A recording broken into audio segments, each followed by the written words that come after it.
Good afternoon all. നിങ്ങളുടെ S5-ലെ subject ആയ building maintenance and services ആണ് നമ്മൾ ഈ ഒരു സെമിസ്റ്ററിൽ നോക്കാൻ പോകുന്നത്. അപ്പോൾ അത് പഠിപ്പിക്കുന്നത് ഞാനാണ്, ഐശ്വര്യ മിസ്. ഓക്കെ, അപ്പോൾ നമുക്ക് ഈ ഒരു subject building maintenance and services അല്ലേ? അപ്പോൾ ആ പേരിൽ നിന്ന് തന്നെ അറിയാം എന്താണ് ഈ സബ്ജക്റ്റിൽ നമ്മൾ പഠിക്കാൻ പോകുന്നത്. ബിൽഡിങ്ങിനെ കുറിച്ചാണ്. ബിൽഡിങ്ങിലെ ഓരോ കോമ്പണൻസിനെ കുറിച്ച് നമ്മൾ നോക്കും. പിന്നെ ആ കോമ്പണൻസിന് വരുന്ന പ്രശ്നങ്ങൾ, ഒരുപാട് ഡിഫക്റ്റുകൾ വരും. അപ്പം നമുക്ക് ആ ഒരു ബിൽഡിംഗ് നല്ല രീതിയിൽ മെയിൻറ്റെയിൻ ചെയ്ത് കൊണ്ടുപോവാൻ എന്തൊക്കെ ചെയ്യേണ്ടി വരും, പിന്നെ ആ ബിൽഡിങ്ങിൽ നമ്മൾ കൊടുക്കുന്ന സർവീസസ് എന്തൊക്കെയാണ് അല്ലെ? നമുക്ക് എളുപ്പത്തിന് വേണ്ടി നമ്മൾ കൊടുക്കുന്ന ഓരോ യൂണിറ്റുകളെയാണ് സർവീസ് എന്ന് പറയുന്നത്. അപ്പോൾ ബിൽഡിങ്ങിൽ കൊടുക്കുന്ന സർവീസസ് എന്തൊക്കെയാണ്? ഇപ്പോൾ ഒരു എക്സാമ്പിൾ പറയുകയാണെങ്കിൽ വാട്ടർ സപ്ലൈ, അതൊരു സർവീസാണ്. നമുക്ക് ബിൽഡിങ്ങിൽ കൊടുക്കുന്ന സർവീസാണ് വാട്ടർ സപ്ലൈ അല്ലേ? അതിന് കുറേ പൈപ്പ് നമ്മൾ കൊടുക്കും. പിന്നെ അത് വെള്ളം ഒഴിവാക്കാൻ കൊടുക്കുന്ന ഡ്രെയിനേജ് സിസ്റ്റം, പിന്നെ അതുപോലെ ഇലക്ട്രിക്കൽ സിസ്റ്റംസ് അല്ലേ, നമ്മുടെ വയറ്, അങ്ങനത്തെ കാര്യങ്ങളൊക്കെ. അപ്പം ഇതെല്ലാം നമ്മുടെ കംഫർട്ടിന് വേണ്ടി നമ്മൾ ബിൽഡിങ്ങിൽ കൊടുക്കുന്ന കാര്യങ്ങളാണ്. അപ്പം അതാണ് ബിൽഡിംഗ് സർവീസസ് കൊണ്ട് ഉദ്ദേശിക്കുന്നത്.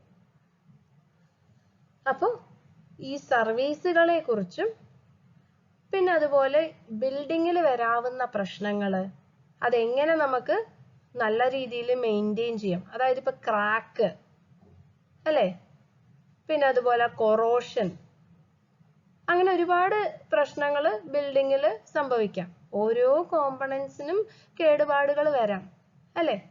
അപ്പോൾ അതിൻ്റെയൊക്കെ മെയിൻ്റനൻസ് എങ്ങനെയാണ്, എങ്ങനെ നമുക്ക് അതൊക്കെ പ്രിവെൻറ്റ് ചെയ്ത് നല്ല രീതിയിൽ ഒരു ബിൽഡിംഗ് അതിൻ്റെ ലൈഫ് ടൈമിൽ യൂസ്ഫുള്ളായി കൊണ്ട് നടക്കാം എന്നുള്ളതൊക്കെ പഠിക്കുന്ന ഒരു സബ്ജക്റ്റാണ് building maintenance and services. Okay, അപ്പം ഞാൻ ഇതിൻ്റെ സിലബസ് പറയുന്നതിന് മുന്നേ നിങ്ങൾക്ക് കുറച്ച് ബിൽഡിങ്സ് കാണിച്ചു തരാം.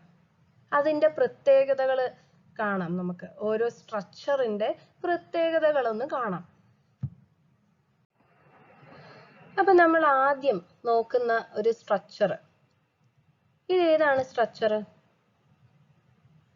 ഇത് നമ്മുടെ ഇറ്റലിയിലെ ലീനിങ് ടവർ ഓഫ് പിസ എന്ന് പറയുന്ന ഒരു മോണ്യുമെന്റ് ആണ് അല്ലേ? അപ്പൊ ഈ ഒരു സ്ട്രക്ചറിന് ഇപ്പൊ ഒരുപാട് റീസ്റ്റോറേഷൻ വർക്കുകൾ, അതായത് ഒരുപാട് മെയിൻ്റനൻസ് വർക്കുകൾ ആവശ്യമായിട്ട് വന്നു. അപ്പോൾ ഈ ഒരു സ്ട്രക്ചർ എന്ന് പറയുന്നത് ചെയ്യാനുള്ളൊരു കാരണം എന്താണെന്നുള്ളത് ഒരുപാട് ഇൻവെസ്റ്റിഗേഷൻസ് നടന്നിരുന്നു. പിന്നെ ഒടുവിൽ കണ്ടുപിടിച്ചു, അതിന് ഈ ഒരു സ്ട്രക്ചർ ഉണ്ടാക്കിയിട്ടുള്ള സോയിലുള്ള ഉണ്ടായ അമർച്ച, അതായത് കോമ്പാക്ഷൻ, ഈ ഒരു സോയില് കോമ്പാക്റ്റ് ആയി അല്ലെ, സെറ്റിൽ ഡൗൺ ആയി. സോയില് നമ്മളിപ്പോൾ ഒരു വലിയ വെയിറ്റ് ഉള്ള ഒരു സാധനം എടുത്ത് സോയിലിൽ വെച്ചാൽ ആ സോയിൽ കുറച്ച് അമർന്നു പോകും അല്ലേ? അതുപോലെ ഈ ഒരു സ്ട്രക്ചർ ഉണ്ടാക്കിയ സമയത്ത് ഈ സോയില് ഇതുപോലെ സെറ്റിലായി. ആ സെറ്റിലായത് എന്ത് പറ്റി? അൺഈക്വൽ ആയിട്ടാണ് അവിടെ സെറ്റിൽമെന്റ് നടന്നത്. ഒരു അൺഈക്വൽ സെറ്റിൽമെന്റ്, അതായത് ഒരു ഭാഗത്ത് കൂടുതൽ സെറ്റിലായി പോയി, അമർന്നു പോയി, ഒരു ഭാഗം ആ സെറ്റിൽമെന്റ് കുറഞ്ഞു.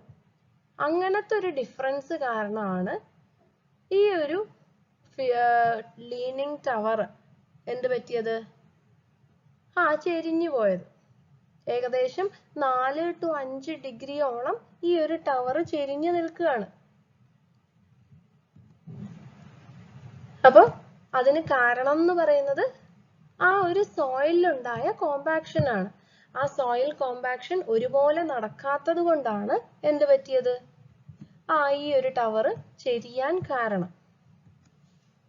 പിന്നെ അതുപോലെ തന്നെ ഈ ഒരു ടവർ എന്ന് പറയുന്നത് വളരെ ഹെവി ആയിരുന്നു.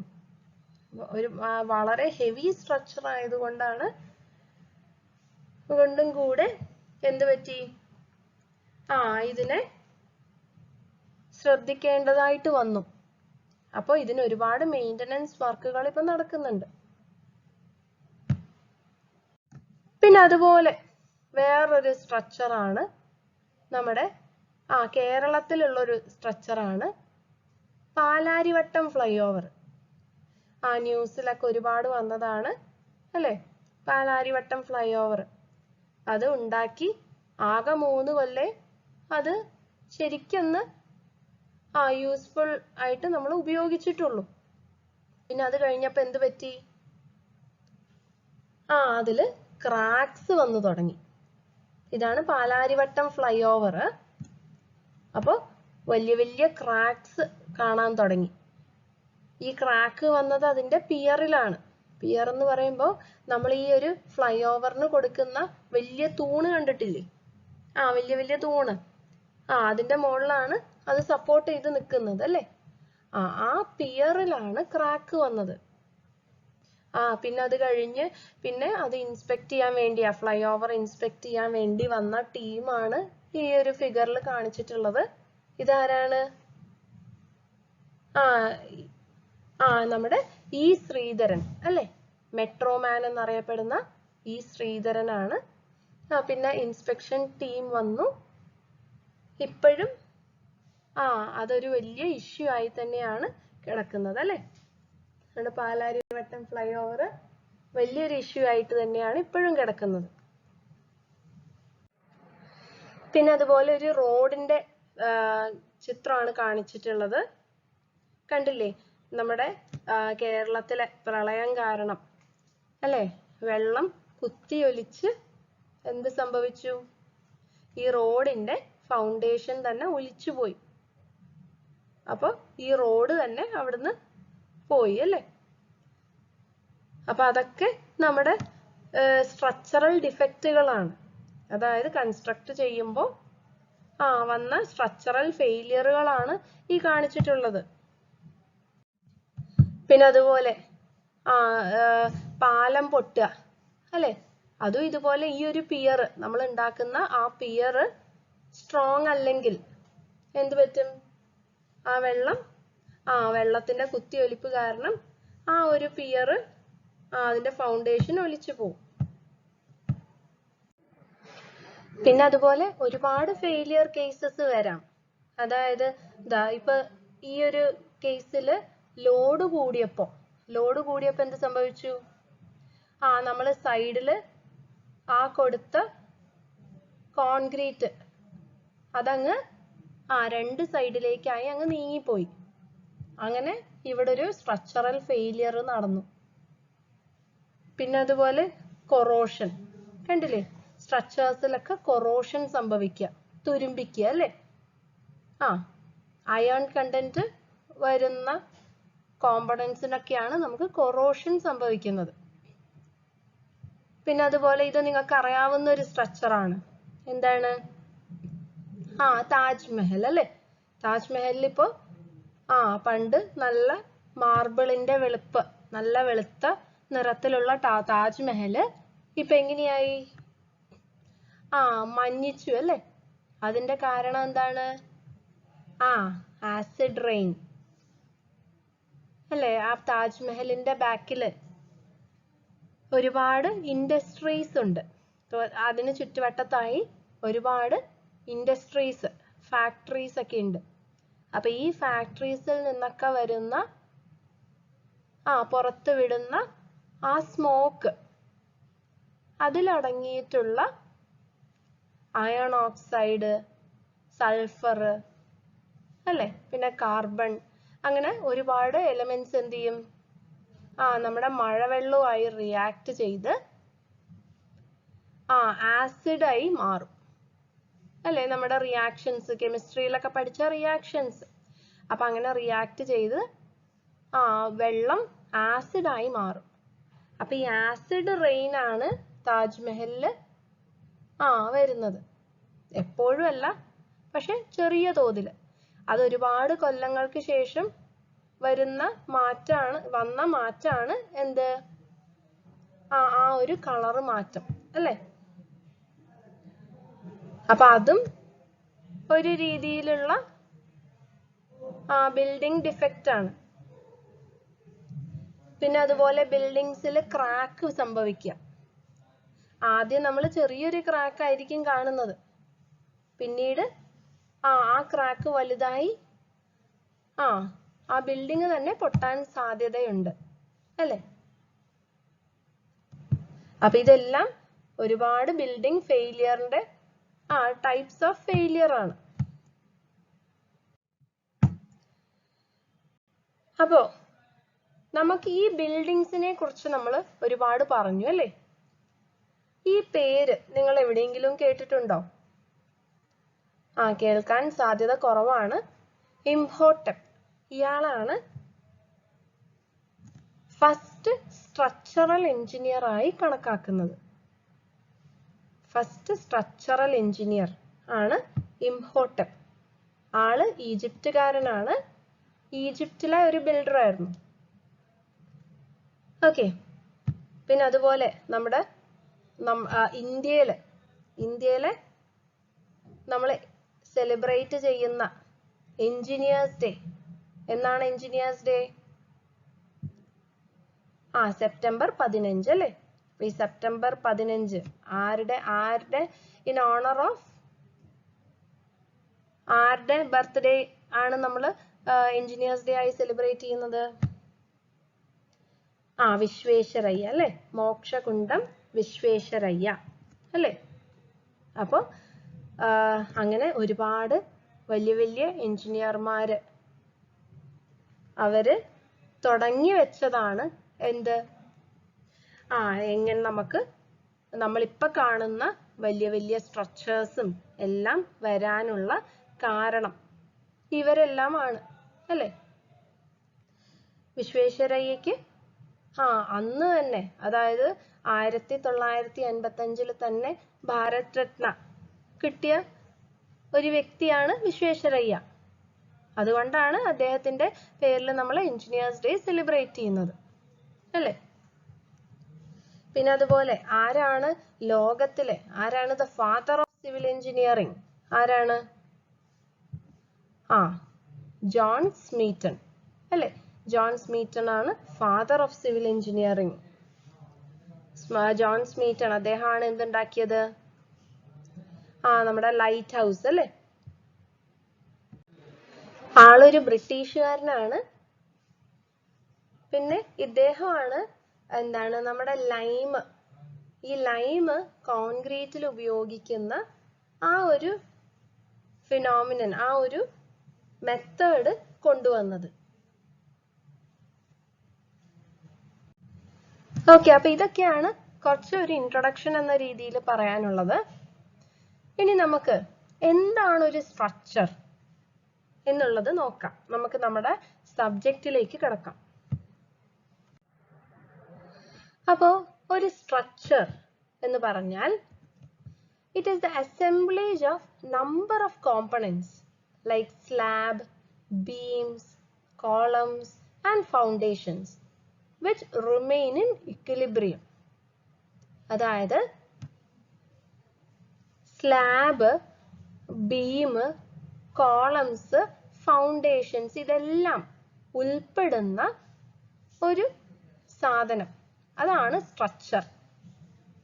ഈ എല്ലാ കോമ്പണൻസും കൂടി ചേർന്ന് വരുന്ന ഒരു യൂണിറ്റിനെയാണ് നമ്മൾ എന്ത് വിളിക്കുക? സ്ട്രക്ചർ എന്ന് വിളിക്കുക. അപ്പൊ ഈ യൂണിറ്റ്സ് എല്ലാം എന്തായിരിക്കണം? ഇക്വിലിബ്രിയത്തിലായിരിക്കണം അല്ലേ? എന്നാലേ അത് അവിടെ തന്നെ നിൽക്കും. ഈ പറയുന്ന യൂണിറ്റ്സ് എല്ലാം നിങ്ങൾക്ക് പരിചയമുള്ളതാണ് അല്ലേ? പുതിയതായി പറയേണ്ടതായിട്ടില്ലല്ലോ. ഫൗണ്ടേഷൻ, എന്താണ് ഫൗണ്ടേഷൻ? മണ്ണിനടിയിൽ കാണുന്ന ആ ഒരു ബിൽഡിങ്ങിന്റെ പാർട്ടാണ് ഫൗണ്ടേഷൻ. പിന്നെ കോളം, എന്താണ് കോളം? തൂണുകൾ അല്ലേ? തൂണിനെയാണ് നമ്മൾ കോളംസ് എന്ന് പറയാ. പിന്നെ ബീംസ്, ബീംസ് എന്താണ്?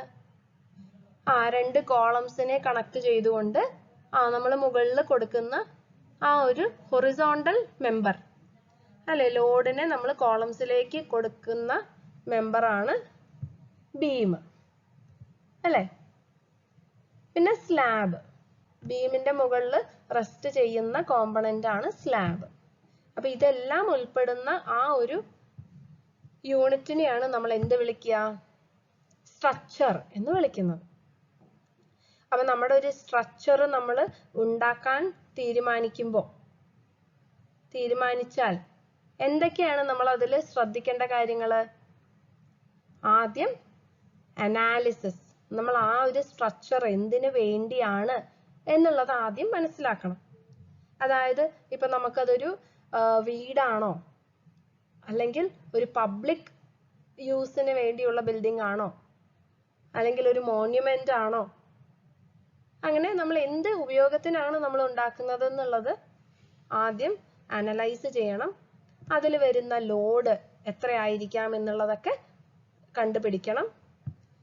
അതിനനുസരിച്ച് നമ്മൾ ഡിസൈൻ ചെയ്യണം അല്ലേ? ഡിസൈൻ ചെയ്യാന്ന് ഉദ്ദേശിക്കുന്നത് നമ്മൾ ഈ പറയുന്ന കോമ്പണൻസ് ഒക്കെ ഏതൊക്കെ വീതിയും നീളവും ഡെപ്തിലും ഒക്കെയാണ്, എത്ര എണ്ണം കൊടുക്കണം, ഏത് മെറ്റീരിയൽ കൊടുക്കണം, എത്രയൊക്കെ മെറ്റീരിയൽസ് വെച്ച് ഉണ്ടാക്കണം എന്നുള്ളതൊക്കെ പറയുന്നതാണ് ഡിസൈൻ.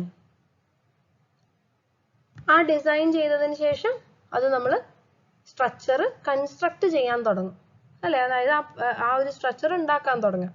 അത് കൺസ്ട്രക്ഷൻ. കൺസ്ട്രക്ട് ചെയ്തതിന് ശേഷം നമ്മൾ ആ ഒരു സ്ട്രക്ചർ പണി കഴിഞ്ഞു എന്ന് വിചാരിച്ച് ഒഴിവാക്കാൻ കഴിയില്ല. പിന്നെ നമ്മൾ റെഗുലർ ആയിട്ട് എന്ത് നടത്തണം? ആ ഒരു സ്ട്രക്ചറിൽ മെയിൻ്റനൻസ് ചെയ്യണം അല്ലേ? അവിടെ ഓരോ യൂണിറ്റ്സും കൃത്യമായി വർക്ക് ചെയ്യുന്നില്ലേ എന്നുള്ളത് ഉറപ്പുവരുത്തണം. പിന്നെ ഓരോ യൂണിറ്റിന്റെയും ഫങ്ഷണൽ യൂട്ടിലിറ്റി പീരീഡ് കഴിഞ്ഞാൽ അത് മാറ്റണം. അല്ലെങ്കിൽ എന്ത് പറ്റും? ബിൽഡിങ്ങിൽ ഏത് നിമിഷവും ആ ഒരു കേടുപാട് വരാൻ സാധ്യതയുണ്ട്, ക്രാക്ക് വരാൻ സാധ്യതയുണ്ട്. പിന്നെ ഒരുപാട് കാലം നമ്മളത് ശ്രദ്ധിക്കാതെ വെച്ചാൽ ആ ക്രാക്ക് വലുതായി ആ ബിൽഡിംഗ് കൊളാപ്സ് ആവാൻ വരെ സാധ്യതയുണ്ട് അല്ലേ? അപ്പൊ പ്രോപ്പർ മെയിൻ്റനൻസ് എന്ന് പറയുന്നത് ഉണ്ടാക്കിയ അതിലും ഇമ്പോർട്ടൻ്റ് ആണ് മെയിൻ്റനൻസ്.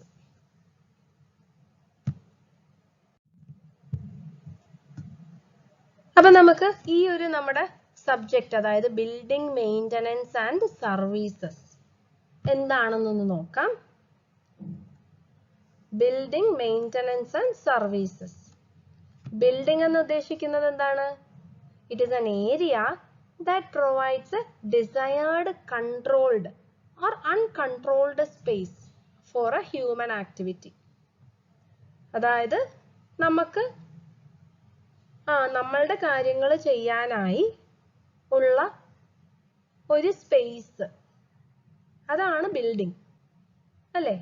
അതായത് ഇപ്പൊ ഒരു വീടാണെങ്കിൽ നമ്മളുടെ കാര്യം, നമുക്ക് താമസിക്കാൻ വേണ്ടിയിട്ടാണ് നമ്മൾ വീടുണ്ടാക്കുന്നത് അല്ലേ? അതുപോലെ ഇപ്പൊ ഒരു സ്കൂൾ ബിൽഡിംഗ് ആണെങ്കിൽ പഠിക്കാൻ പോകാൻ വേണ്ടി. അപ്പൊ നമുക്ക് എന്ത് ആക്ടിവിറ്റി ആണോ ചെയ്യാൻ ഉദ്ദേശിക്കുന്നത് ആ ഒരു ആക്ടിവിറ്റിക്ക് വേണ്ടി നമ്മൾ തിരഞ്ഞെടുക്കുന്ന ആ ഒരു സ്പേസിനെയാണ് ബിൽഡിംഗ് എന്ന് വിശേഷിപ്പിക്കുന്നത് അല്ലേ? അതിന്റെ മെയിൻ്റനൻസ് എന്ന് ഉദ്ദേശിക്കുന്നതോ, it is the service required to ensure the performance. അപ്പൊ നമ്മൾ എന്തിനു വേണ്ടിയാണോ അത് ഉണ്ടാക്കിയിട്ടുള്ളത്, അപ്പൊ ആ കാര്യം നല്ല രീതിയിൽ നടക്കും എന്നുള്ളത് ഉറപ്പുവരുത്തണം. അതാണ് മെയിൻ്റനൻസ് കൊണ്ട് ഉദ്ദേശിക്കുന്നത്. പിന്നെ എന്താണ് services? Systems installed in the building to make them comfortable, functional, efficient and safe. എന്താണ്? നമ്മൾ ഒരു ബിൽഡിങ്ങിൽ കൊടുക്കുന്ന സിസ്റ്റംസ്, ഇപ്പൊ ഞാൻ നേരത്തെ പറഞ്ഞു, നമുക്ക് വാട്ടർ സപ്ലൈ അല്ലെങ്കിൽ ഡ്രെയിനേജ്, അല്ലെങ്കിൽ ഇലക്ട്രിക്കൽ വയറിംഗ് സിസ്റ്റംസ് ഒക്കെ, അല്ലെങ്കിൽ നമ്മുടെ കമ്മ്യൂണിക്കേഷൻ സിസ്റ്റംസ്. അപ്പൊ നമുക്ക് കംഫർട്ടബിൾ ആക്കാൻ, നമുക്ക് താമസം കംഫർട്ടബിൾ ആക്കാനും ഫങ്ഷണൽ ആക്കാനും എഫിഷ്യന്റ് ആൻഡ് സേഫ് ആക്കാൻ വേണ്ടി നമ്മൾ കൊടുക്കുന്ന ഓരോ സിസ്റ്റംസിനെയാണ് എന്ത് വിളിക്കുക? സർവീസ് എന്ന് വിളിക്കുന്നത്. So the main purpose of a building is to protect the occupants and contents from the weather, mainly rain, wind and extremes of temperature. അപ്പൊ മെയിൻ ആയിട്ട് നമ്മളൊരു ബിൽഡിംഗ് ഉണ്ടാക്കുന്നത് എന്തിനാണ്? ബിൽഡിങ്ങിൽ താമസിക്കുന്നവർക്ക് അല്ലെങ്കിൽ അതിനകത്ത് പണി ചെയ്യുന്നവർക്ക് ഒരു പ്രൊട്ടക്ഷൻ എന്ന രീതിയിലാണ് ബിൽഡിംഗ് ഉണ്ടാക്കുന്നത് അല്ലേ? അതായത് പ്രൊട്ടക്ഷൻ ഫ്രം എന്തൊക്കെ? വെതർ അല്ലേ? ടെമ്പറേച്ചറിൽ നിന്ന് പ്രൊട്ടക്ഷൻ. അത് മഴ ആയിക്കോട്ടെ, വിൻഡ് ആയിക്കോട്ടെ, അല്ലെങ്കിൽ തണുപ്പോ ചൂടോ എന്ത് തന്നെയാണെങ്കിലും ആ ക്ലൈമറ്റിക് കണ്ടീഷൻസിൽ നിന്നൊക്കെ പ്രൊട്ടക്ട് ചെയ്യുന്ന ഒരു കോമ്പണന്റ് ആണ് എന്ത്? ബിൽഡിംഗ് അല്ലേ? ഇനി നമുക്ക് ഒരു ബിൽഡിങ്ങിലെ ബേസിക് കോമ്പണന്റുകൾ എന്തൊക്കെയാണെന്നൊന്ന് നോക്കാം. ബേസിക് ബിൽഡിംഗ് കോമ്പണന്റ്സ് എന്തൊക്കെയാണെന്ന് നോക്കാം. ഒന്ന്, സബ്സ്ട്രക്ചർ. എന്താണ് സബ്സ്ട്രക്ചർ? നമ്മൾ ഭൂമിയുടെ അടിയിൽ നമ്മൾ ഉണ്ടാക്കുന്ന, അതായത് മണ്ണിന് അടിയിൽ കൊടുക്കുന്ന സ്ട്രക്ചർ, അതിനെയാണ് സബ്സ്ട്രക്ചർ എന്ന് വിളിക്കുക അല്ലേ? The portion of the building located below the ground level. അപ്പൊ നമ്മുടെ ഗ്രൗണ്ടിന് താഴോട്ടേക്ക് നമ്മൾ കൊടുക്കുന്ന ഒരു സ്ട്രക്ചർ ആണ് എന്ത്? സബ്സ്ട്രക്ചർ. അപ്പൊ ഏതാണ് നമുക്ക് സബ്സ്ട്രക്ചർ ആയി പറയാൻ സാധിക്കുക? ഫൗണ്ടേഷൻ അല്ലേ? ഫൗണ്ടേഷൻ, അതിനെ നമ്മൾ ഫൂട്ടിംഗ് എന്നും പറയും. ഫൗണ്ടേഷൻ ഓർ ഫൂട്ടിംഗ്, അതാണ് നമ്മൾ സബ്സ്ട്രക്ചർ ആയി കണക്കാക്കുന്നത്. ഇനി അടുത്ത സബ്സ്ട്രക്ചർ അല്ലാതെ ബാക്കി നമ്മൾ ഗ്രൗണ്ട് ലെവലിൽ നിന്ന് മുകളിലേക്ക് നമ്മൾ കൊടുക്കുന്ന സ്ട്രക്ചറിനെ എന്ത് വിളിക്കും? സൂപ്പർ സ്ട്രക്ചർ അല്ലേ? എന്താണ് super structure? The portion of the building located above the ground level. ഇപ്പൊ ഗ്രൗണ്ട് ലെവലിന് മുകളിലേക്ക് നമ്മൾ കൊടുക്കുന്നതാണ് എന്ത്? Super structure. ഇതൊക്കെ നിങ്ങൾക്ക് അറിയാവുന്ന കാര്യങ്ങളാണ്. എന്നാലും ഒന്നുകൂടെ ഞാൻ പറഞ്ഞു തരാണ് കേട്ടോ. അറിയാത്ത ആരെങ്കിലും ഉണ്ടെങ്കിൽ ഇനിയെങ്കിലും പഠിക്കണം കേട്ടോ. അപ്പൊ ഏതൊക്കെയാണ് സൂപ്പർ സ്ട്രക്ചറിലുള്ള കോമ്പണന്റ്സ് നമുക്ക് പറയാൻ സാധിക്കുക? പ്ലിന്ത് അല്ലേ? പ്ലിന്ത് എന്ന് വെച്ചാൽ എന്താണ്? തറ. നമ്മളപ്പോ ആദ്യം ഒരു ബിൽഡിംഗ് ഉണ്ടാക്കാൻ തുടങ്ങുമ്പോൾ ഫൗണ്ടേഷൻ കഴിഞ്ഞാൽ പിന്നെ നമ്മൾ ഉണ്ടാക്കുക പ്ലിന്ത് ആണ് അല്ലേ? തറ. പിന്നെ ബീംസ്, കോളംസ്, വാള് അല്ലെ? ചുമരുകൾ. പിന്നെ ആർച്ച് അല്ലെ? ആർച്ച് ഷേപ്പ് ഒക്കെ കൊടുക്കും നമ്മൾ ചുമരിൽ അല്ലെ? പിന്നെ റൂഫ്, സ്ലാബ്, ലിൻഡൽ. എന്താണ് ലിൻഡല്? നമ്മള് ഓപ്പണിങ്സിന് മുകളിൽ കൊടുക്കുന്ന ഒരു ഹൊറിസോണ്ടൽ മെമ്പറിനെയാണ് ലിൻഡൽ എന്ന് വിളിക്കുക. എന്തിനാണ് നമ്മൾ ലിൻഡൽ കൊടുക്കുന്നത്? മുകളിലുള്ള ലോഡ് ഓപ്പണിങ്ങിലേക്ക് വരാതെ ബാക്കി രണ്ട് സൈഡിലേക്കായിട്ട് ഡിസ്ട്രിബ്യൂട്ട് ചെയ്യാണ് ചെയ്യുന്നത്. അതായത് രണ്ട് സൈഡിലുള്ള ചുമരുകളിലേക്ക് ഡിസ്ട്രിബ്യൂട്ട് ചെയ്യാൻ വേണ്ടി കൊടുക്കുന്നതാണ് എന്ത്? ലിൻഡൽ. പിന്നെ അതുപോലെ പാരപെറ്റ്. എന്താണ് പാരപെറ്റ്? നമ്മൾ ഈ ടെറസിന്റെ മുകളിലൊക്കെ ചെറിയൊരു ഹൈറ്റിൽ വാൾ ഉണ്ടാക്കും അല്ലേ? ഒരു സേഫ്റ്റിക്ക് വേണ്ടി. അതായത് ഇപ്പൊ കുട്ടികളൊക്കെ ഉണ്ടെങ്കിൽ താഴോട്ടേക്ക് വീഴാതിരിക്കാൻ ഒരു ചെറിയൊരു വാൾ ഉണ്ടാക്കും. അപ്പൊ അതിനെയാണ് പാരപെറ്റ് എന്ന് പറയാം. പിന്നെ സ്റ്റെയർ കേസ്, ഛജ്ജ. എന്താണ് ഛജ്ജ? ഛജ്ജ എന്ന് വെച്ചാൽ സൺഷെയ്ഡ്. അതായത് നമ്മളുടെ ജനലിനൊക്കെ നമ്മൾ മുകളിൽ കൊടുക്കുന്ന സൺഷെയ്ഡ് ഇല്ലേ? മഴയൊക്കെ പെയ്യാണെങ്കിൽ ഉള്ളിലേക്ക് കയറാതിരിക്കാൻ വേണ്ടി കൊടുക്കുന്ന സൺഷെയ്ഡ്, അതാണ് ഛജ്ജ. ലിഫ്റ്റ് അല്ലെങ്കിൽ ramp. Door, window, sunshade, ventilator, plinth beam, പിന്നെ ചിമ്നി. ഇതെല്ലാം സൂപ്പർ സ്ട്രക്ചറിൽ വരുന്ന കോമ്പണൻസ് ആണ്. പിന്നെ അതുപോലെ തന്നെ flooring, plastering, painting, paving, okay, അങ്ങനെ സൂപ്പർ സ്ട്രക്ചറിലുണ്ട്. ഓക്കെ, ഇനി നമുക്ക് കുറച്ച് ബിൽഡിംഗ് സർവീസസ് എന്തൊക്കെയാന്ന് നോക്കാം. അപ്പൊ ബിൽഡിംഗ് സർവീസസ് എന്ന് പറഞ്ഞാൽ ഞാൻ പറഞ്ഞു എന്താണ് സർവീസ്? നമ്മുടെ കംഫർട്ടിന് വേണ്ടി നമ്മൾ ആ ഒരു ബിൽഡിങ്ങിൽ കൊടുക്കുന്ന കോമ്പണൻസ് അല്ലേ, അതിനെയാണ് സർവീസ് എന്ന് പറയുന്നത്. അപ്പൊ ഏതൊക്കെയാണ് ബിൽഡിംഗ് സർവീസസ് എന്ന് നമുക്ക് നോക്കാം. ഒന്ന്, വെർട്ടിക്കൽ ട്രാൻസ്പോർട്ടേഷൻ ഫെസിലിറ്റി, അതായത് ഒരു ഫ്ലോറിൽ നിന്ന് വേറൊരു ഫ്ലോറിലേക്ക് എത്താൻ സഹായിക്കുന്ന കോമ്പണൻസ്. അത് ഏതൊക്കെയായിരിക്കും? ഒന്ന് സ്റ്റെപ്പ് അല്ലേ, സ്റ്റെപ്പ് നിങ്ങൾക്ക് അറിയാം, അതായത് സ്റ്റെയർ കേസ് അല്ലേ. സ്റ്റെയർ കേസ് എന്ന് പറഞ്ഞാൽ നമ്മുടെ step, stair case or ramp. പിന്നെ അതുപോലെ ലിഫ്റ്റ് ഓർ എലിവേറ്റേഴ്സ്, പിന്നെ എസ്കലേറ്റർ. എസ്കലേറ്റേഴ്സ് എന്താണ്? നമ്മുടെ മെഷീൻ പോലത്തെ സ്റ്റെപ്പ് അല്ലേ, അതായത് നമ്മൾ അതിൽ കയറി നിന്നാൽ തനിയെ മുകളിലെത്തും. സ്റ്റെപ്പിൽ കയറി നിന്നാൽ താനെ മുകളിൽ. നമ്മളിപ്പോ ഈ റെയിൽവേ സ്റ്റേഷൻസിലും അതുപോലെ മാളുകളിലൊക്കെ ഉള്ള ആ ഒരു സിസ്റ്റം, അതാണ് എസ്കലേറ്റർ അല്ലേ.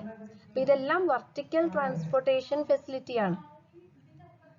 പിന്നെ അതുപോലെ വാട്ടർ സപ്ലൈ സിസ്റ്റം, വെള്ളം നമുക്ക് വീടുകളിലൊക്കെ എത്തുന്നത് വാട്ടർ സപ്ലൈ സിസ്റ്റത്തിലൂടെയാണ്. പിന്നെ ആ വെള്ളം വേസ്റ്റ് വാട്ടർ ആയി കഴിഞ്ഞാൽ, അതായത് നമ്മൾ ഉപയോഗിച്ചതിന് ശേഷം അതെങ്ങോട്ട് പോണം? ഡ്രെയിനേജിലേക്ക് പോണം അല്ലേ. അപ്പൊ അതിനും നമ്മൾ പൈപ്പ് നെറ്റ്വർക്ക് കൊടുക്കുന്നുണ്ട്, അതാണ് ഡ്രെയിനേജ് സിസ്റ്റം. പിന്നെ അതുപോലെ നമ്മൾ കൊടുക്കുന്ന ഇലക്ട്രിക്കൽ സിസ്റ്റം, വയറിങ്, അങ്ങനത്തെ കാര്യങ്ങളൊക്കെ, ഇപ്പൊ ഫാന്, ലൈറ്റ്, ഇതെല്ലാം വരിക ഇതിലാണ്, ഇലക്ട്രിക്കൽ സിസ്റ്റത്തിലാണ് വരിക. പിന്നെ ഉള്ളത് മെക്കാനിക്കൽ സിസ്റ്റം, അതായത് നമ്മുടെ പമ്പ് അല്ലെ, വെള്ളം എടുക്കാൻ സഹായിക്കുന്ന മോട്ടർ, പമ്പ്, ഇതെല്ലാം മെക്കാനിക്കൽ സിസ്റ്റംസ് ആണ്. പിന്നെ നമ്മുടെ ടെലിഫോൺ ആൻഡ് TV കണക്ടിവിറ്റി, ഇപ്പൊ നമ്മൾ TVക്കൊക്കെ കേബിള് വലിക്കില്ലേ, അതൊക്കെ ഒരു സർവീസ് ആണ്. ഓക്കെ, പിന്നെ അതുപോലെ fire and safety, fire and സേഫ്റ്റിക്ക് കൊടുക്കുന്ന നമ്മൾ ഫയർ എക്സ്റ്റിംഗ്വിഷർ ഒക്കെ വെക്കില്ലേ ഒരു ബിൽഡിങ്സിൽ, മിക്കവാറും നമ്മൾ പബ്ലിക് ബിൽഡിങ്സിലൊക്കെ കണ്ടിട്ടുണ്ടാവും അല്ലേ, ഫയർ എക്സ്റ്റിംഗ്വിഷർ ഒക്കെ. അപ്പൊ ഇതെല്ലാം സർവീസുകളാണ്. അപ്പൊ ഇതൊക്കെയാണ് കുറച്ച് കോമൺ കാണുന്ന ബിൽഡിംഗ് സർവീസസ്. ഇനി ഇതിലൊക്കെ വരാവുന്ന ഫെയിലിയേഴ്സ് എന്തൊക്കെയാന്ന് നമുക്കൊന്ന് നോക്കാം. എന്താണ് failure? It is an unacceptable difference between expected and observed performance. അതായത് നമ്മൾ പ്രതീക്ഷിക്കുന്ന പെർഫോമൻസ് തരാതെ വരുമ്പോഴാണ് നമ്മൾ ആ ഒരു കോമ്പണന്റ് ഫെയിലായി എന്ന് പറയാം അല്ലേ. ഇപ്പോ നമ്മള് ഇപ്പൊ ഒരു മോട്ടർ എടുക്കുക, ഒരു പമ്പ് എടുക്കുകയാണ്, ആ പമ്പ് വർക്ക് ചെയ്യുന്നില്ല, നമ്മൾ സ്വിച്ച് ഓൺ ആക്കിയപ്പോൾ ആ പമ്പ് വർക്ക് ചെയ്യുന്നില്ല അല്ലെ, അത് ഫെയിലായി. അപ്പോഴാണ് നമ്മൾ അതിനെ ഫെയിലിയർ എന്ന് പറയുക. നമ്മൾ എന്താണോ അതിൽ നിന്ന് എക്സ്പെക്ട് ചെയ്യുന്നത് ആ ഒരു കാര്യം അത് ചെയ്യാതിരിക്കുക, അപ്പോഴാണ് ആ ഒരു കോമ്പണന്റ് ഫെയിൽ ആവുക അല്ലേ, അതാണ് ഫെയിലിയർ. അപ്പൊ നമുക്ക് ഈ ഫെയിലിയർ ഒരു സ്ട്രക്ചറിൽ നമ്മൾ പറയുമ്പോൾ നമുക്ക് ഏതൊക്കെ രീതിയിൽ പറയാം? ഒന്നെങ്കിൽ കൊളാപ്സ്, അതായത് ആ ഒരു സ്ട്രക്ചർ ഫെയിൽ ആവുക എന്ന് വെച്ചാൽ ഈ നമ്മൾ സ്ട്രക്ചറിൽ പറയുമ്പോൾ ഒന്നെങ്കിൽ ആ സ്ട്രക്ചർ വീണു പോവുക. ഇപ്പൊ വീണു പോകുന്ന ഒരു എക്സാമ്പിൾ ഇപ്പൊ എർത്ത് കേക്ക്, ഭൂമികുലുക്കം. ഇപ്പൊ ഭൂമികുലുക്കമൊക്കെ വരുന്ന കേസിൽ സ്ട്രക്ചർ എന്ത് സംഭവിക്കും? സ്ട്രക്ചർ വീണു പോവും അല്ലേ, കൊളാപ്സ് ആവും. അപ്പൊ ആ സ്ട്രക്ചർ ഫെയിൽ ആയി എന്ന് പറയും. അല്ലെങ്കിൽ ലോസ് ഇൻ ഫങ്ഷനാലിറ്റി, അതായത് ഏത് ഫങ്ഷനിനാണോ ആ ഒരു കാര്യം ഉണ്ടാക്കിയിട്ടുള്ളത് ആ ഫങ്ഷൻ ചെയ്യാതിരിക്കുക, അതായത് ഇപ്പോൾ ഇലക്ട്രിക്കൽ സിസ്റ്റംസിന് അല്ലെ, ഇപ്പോൾ വയറിംഗ് ഒക്കെ എവിടെയെങ്കിലും എന്താണ് ലൂസ് കോണ്ടാക്ട് ആവുക, അങ്ങനെ നമ്മൾ പ്രതീക്ഷിച്ച ഫങ്ഷൻ ചെയ്യാതിരിക്കുക, അപ്പോഴും സ്ട്രക്ചർ ഫെയിലായി അല്ലെ, അങ്ങനെയാണ് നമ്മൾ പറയുക. ആ ഒരു സിസ്റ്റം ഫെയിലായി എന്നാണ് പറയുക. പിന്നെ അതുപോലെ ഡീഗ്രഡേഷൻ ഇൻ സർവീസബിലിറ്റി, അതിന്റെ സർവീസ് അത് ചെയ്യാതിരിക്കുക. ഇപ്പൊ നമ്മുടെ ലിഫ്റ്റ് വർക്ക് ചെയ്യാത്തൊരവസ്ഥ, അപ്പൊ അതും ആ ഒരു സ്ട്രക്ചർ ഫെയിലായി എന്നാണ് നമ്മൾ പറയുക. അപ്പൊ ഇതൊരു ഫിഗർ ആണ്, ഇതിൽ കാണിച്ചിട്ടുണ്ട് നമുക്ക് എങ്ങനെയാണ് ഒരു ബിൽഡിംഗ് ഫെയിൽ ആവുന്നത് എന്നുള്ളതിന്റെ ഒരു എക്സാമ്പിൾ ആണ് ഈ കാണിച്ചത്. അപ്പൊ ഇതില് കോൺക്രീറ്റ് കണ്ടില്ലേ, ഈ ഒരു കോൺക്രീറ്റിന് എന്ത് സംഭവിച്ചു? ഈ കോൺക്രീറ്റ് ഇവിടുന്ന് വിട്ടുപോന്നു, അടർന്നു പോന്നപ്പോ ഉള്ളിലുള്ള കമ്പി, അതായത് നമ്മുടെ റീഇൻഫോഴ്സ്മെന്റ് കാണാൻ തുടങ്ങി അല്ലെ, പുറത്തേക്ക് കാണാൻ തുടങ്ങി. അപ്പൊ ഈ കമ്പി അറ്റ്മോസ്ഫിയറിനോട് കോണ്ടാക്റ്റിൽ വരുമ്പോ എന്ത് സംഭവിക്കും? അത് കൊറോഷൻ സംഭവിക്കും, അവിടെ കൊറോഡ് ചെയ്യും. അതായത് നമ്മുടെ ഈ ഒരു റീഇൻഫോഴ്സ്മെന്റ് ബാറുകളൊക്കെ തുരുമ്പിക്കാൻ തുടങ്ങും അല്ലെ. അപ്പൊ ഈ ഒരു കോൺക്രീറ്റിന് നമ്മൾ ശ്രദ്ധിക്കേണ്ട കാര്യങ്ങൾ എന്തൊക്കെയാണ്? കോൺക്രീറ്റ് എന്ന് പറയുന്നത് it is A widely used construction material അല്ലെ. നമ്മളിപ്പോ ഉപയോഗിക്കുന്ന ഒട്ടുമിക്ക എല്ലാ ബിൽഡിങ്സും കോൺക്രീറ്റ് വെച്ചാണ് ഉണ്ടാക്കുന്നത് അല്ലെ. കോൺക്രീറ്റിനെ നമുക്ക് എന്ത് വിളിക്കാം? It is A man-made rock അല്ലെ. ഒരു മാൻമെയ്ഡ് റോക്ക് തന്നെയാണ് എന്ത്? കോൺക്രീറ്റ് എന്ന് പറയുന്നത്. So concrete should have good durability, നല്ല ഡ്യൂറബിലിറ്റി ഉണ്ടായിരിക്കണം. അതായത് ഒരുപാട് കാലം കുഴപ്പങ്ങളൊന്നും ഇല്ലാതെ തന്നെ പോകുന്ന ഒരു മെറ്റീരിയൽ ആക്കണം നമ്മൾ concrete. So that is the major focus of our subject. അപ്പം നമ്മൾ ഏറ്റവും ശ്രദ്ധിക്കേണ്ട കാര്യമാണ് ഈ കോൺക്രീറ്റ് എങ്ങനെ നമുക്ക് ഡ്യൂറബിൾ ആക്കാം എന്നുള്ളത്. അപ്പൊ തന്നെ നമുക്ക് ഒട്ടുമിക്ക ബിൽഡിങ്ങിലെ ഫെയിലിയറുകളൊക്കെ നമുക്ക് തടയാൻ സാധിക്കും. ഓക്കെ, അപ്പൊ ഇതാണ് ഈ ഒരു സബ്ജക്റ്റിന്റെ ഇൻട്രൊഡക്ഷൻ എന്ന രീതിയിൽ എനിക്ക് പറയാനുള്ളത്. അപ്പൊ നമുക്കിനി ഈ ഒരു സബ്ജക്റ്റില് ഫസ്റ്റ് മോഡ്യൂളിൽ എന്താണ് പറയുന്നത് നമുക്ക് നോക്കാം. ഞാനൊന്ന് മോഡ്യൂളിന്റെ ഇൻട്രൊഡക്ഷൻ എന്ന് തരാം, എന്നിട്ട് നമുക്ക് നാളെ ക്ലാസ് തുടങ്ങാം. ഓക്കെ, ഫസ്റ്റ് മോഡ്യൂൾ നാളെ തുടങ്ങാം. അപ്പൊ ഫസ്റ്റ് മോഡ്യൂളിൽ പറയുന്നത് ഈ ഒരു ഡ്യൂറബിലിറ്റിയെ കുറിച്ചാണ്. അതായത് ബിൽഡിംഗ് നമുക്ക് എന്താണ് ആ ഒരു ഡ്യൂറബിലിറ്റിയുടെ ഇമ്പോർട്ടൻസ്, എന്തിനാണ് നമ്മൾ ബിൽഡിംഗ് ഡ്യൂറബിൾ ആക്കാൻ ശ്രമിക്കുന്നത്, ഈ ഡ്യൂറബിലിറ്റീനെ എഫക്റ്റ് ചെയ്യുന്ന ഫാക്ടേഴ്സ് എന്തൊക്കെയാണ്, ഏതൊക്കെ ഫാക്ടേഴ്സ് ആണ് ഡ്യൂറബിലിറ്റി കുറയ്ക്കുന്നത്, പിന്നെ അതുപോലെ ഓരോ ബിൽഡിങ്ങിനും എത്രയാണ് അതിന്റെ ലൈഫ് എക്സ്പെക്റ്റൻസി, ഓരോ ബിൽഡിങ്ങും എത്ര കാലം നിൽക്കും, പിന്നെ എൻവയൺമെന്റൽ factors that affect the durability of structure, അതായത് ഏതൊക്കെ ഫാക്ടേഴ്സ് ആണ് നമ്മുടെ സ്ട്രക്ചറിന്റെ ഡ്യൂറബിലിറ്റിയെ ബാധിക്കുന്നത്. ഓക്കെ, ഏതൊക്കെ ഫാക്ടേഴ്സ് ആയിരിക്കാം? നാച്ചുറൽ ഏജൻസ് അല്ലേ, അതായത് എയർ, സണ്ണ്, റെയിൻ, മഴ, ഓരോ കാലാവസ്ഥയും, അതായത് ഫ്രോസ്റ്റ്, തണുപ്പ് അല്ലെ, മഞ്ഞ്, പിന്നെ അതുപോലെ വെജിറ്റേഷൻ, ഇൻസെക്ട്, ഇതെല്ലാം നമ്മുടെ സ്ട്രക്ചറിനെ ഒന്നല്ലെങ്കിൽ മറ്റു രീതിയിൽ നമ്മുടെ സ്ട്രക്ചറിന്റെ ഡ്യൂറബിലിറ്റിയെ ബാധിക്കും. ഓക്കെ, പിന്നെ അതുപോലെ എൻവയൺമെന്റൽ പൊല്യൂഷനെ കുറിച്ച് പഠിക്കാനുണ്ട്. അതായത് effect of pollution of air, water and soil, എന്തൊക്കെയാണ് വാട്ടർ പൊല്യൂഷനും അതുപോലെ എയർ പൊല്യൂഷന്റെ ഒക്കെ എഫക്റ്റ്.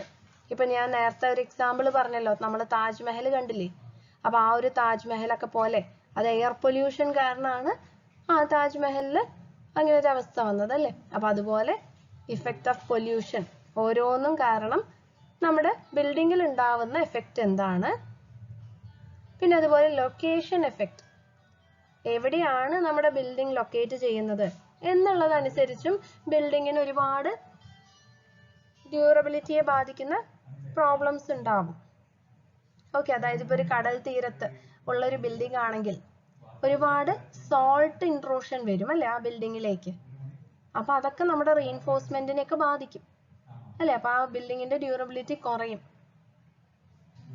ഓക്കെ, അപ്പൊ അങ്ങനത്തെ ലൊക്കേഷൻ എഫക്റ്റ് എന്താന്ന് നോക്കണം.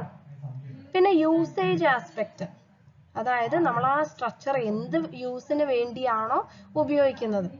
അതായത് ഇപ്പൊ ഒരു വീടിന്റെ ഡ്യൂറബിലിറ്റി വീടും പിന്നെ നമ്മുടെ ഒരു ഫാക്ടറിയും തമ്മിൽ നോക്കുകയാണെങ്കിൽ അതിന്റെ നമ്മൾ ഉപയോഗിക്കുന്ന പർപ്പസ് വ്യത്യാസമാണ് അല്ലേ.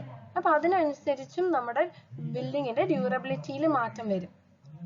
അപ്പൊ ഇതെല്ലാം നമുക്ക് എങ്ങനെ പ്രിവെന്റ് ചെയ്യാം, അതിന്റെ റെമഡി എന്തൊക്കെയാണെന്ന് നോക്കണം. പിന്നെ അതുപോലെ role of maintenance in durability and serviceability of building. അപ്പൊ നമുക്ക് ഇതിന് ബിൽഡിംഗ് മെയിൻറ്റെയിൻ ചെയ്യണം അല്ലേ. അപ്പൊ ഈ ബിൽഡിംഗ് മെയിൻറ്റെയിൻ ചെയ്യാൻ വേണ്ട എങ്ങനെയാണ് നമുക്ക് മെയിൻറ്റെയിൻ ചെയ്യാൻ സാധിക്കുക, what is the necessity of maintenance, എന്തിനാണ് നമ്മൾ ബിൽഡിംഗ് മെയിൻറ്റെയിൻ ചെയ്യുന്നത്, അതിന്റെ എക്കണോമിക് ആസ്പെക്ട്സ് എന്താണ് നോക്കണം. അതുപോലെ ഡിഫറെന്റ് ടൈപ്സ് ഓഫ് മെയിൻ്റനൻസ്, ഒരുപാട് തരത്തിൽ നമുക്ക് മെയിൻ്റനൻസിനെ തന്നെ ക്ലാസിഫൈ ചെയ്യാം. Preventive maintenance, remedial maintenance, routine maintenance, pre monsoon maintenance, special maintenance, planning. Okay, അപ്പൊ ഇതൊക്കെ ഓരോ ടൈപ്പ് ഓഫ് മെയിൻ്റനൻസ് ആണ്. അപ്പൊ ഇതെല്ലാം എന്തൊക്കെയാന്നുള്ളത് നോക്കണം. പിന്നെ what are the planning aspects of maintenance, നല്ല രീതിയിൽ മെയിൻറ്റെയിൻ ചെയ്ത് കൊണ്ടുപോകണമെങ്കിൽ നമ്മൾ നന്നായി പ്ലാൻ ചെയ്യണം അല്ലേ. എന്നാലേ ആ ഒരു റുട്ടീൻ ചെക്കപ്പ് നമുക്ക് നടത്താൻ സാധിക്കും. അപ്പൊ അതൊക്കെ നമുക്ക് എന്ത് ചെയ്യണം, ഈ മോഡ്യൂളിൽ പഠിക്കേണ്ടതായിട്ട് വരും. ഓക്കെ, അപ്പൊ അത് നമുക്ക് അടുത്ത ക്ലാസ്സിൽ ഡിസ്കസ് ചെയ്യാം. ഓക്കെ, അപ്പൊ ഇന്നത്തെ ക്ലാസ് അവസാനിച്ചു. Thank you.